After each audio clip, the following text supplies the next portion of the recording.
Goodbye, Grandma. Which is weird to say because I don't even know that I got a real chance to say hello. My name is Annalicia Whittaker. I'm MaryAnn Craig's biological granddaughter, as my biological father is Thomas Craig. I'm 27, in college, dating but not married. I am studying psychology and a few other things. I'm a classical musician and I like working in activism and politics. Thomas is not my dad. I was raised by another man and I identify with another family. MaryAnn wasn't a part of my life. There were a lot of really terrible things going on there, and for the most part, I escaped them. We all know family can be complicated.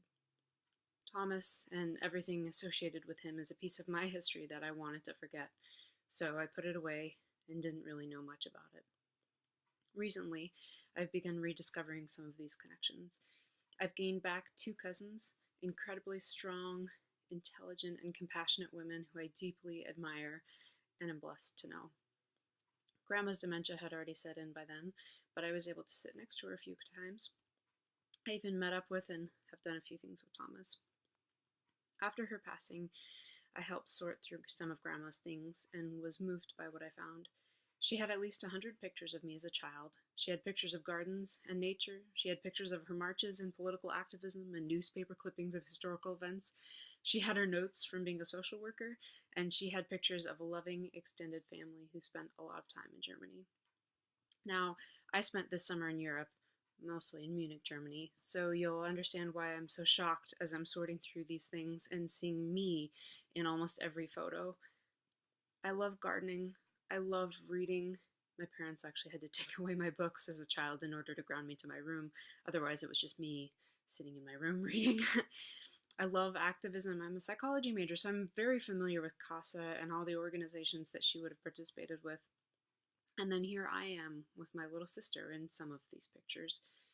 So I start saying to myself, how was this woman not a part of my life? Why didn't she ever reach out to me? As a grandma, she could have had rights separate from Thomas, so even if he couldn't see us because of issues, and we won't get into that, she could have had time to see us. Why could she spend time in courts and social work working with other people's screwed up families, but she couldn't spend time with her own screwed up son's kids? And this is where the beauty of human nature and the beauty of contradiction started speaking to me. Isn't it beautiful, the things that we love? Isn't it beautiful and tragic that we don't always act the same, that sometimes we're different? And isn't it beautiful that such an honorable, wonderful lady had flaws and areas that she fell short? Not only do I feel connected to MaryAnn because of our many similarities, I feel connected in our humanness. I see how many people she impacted.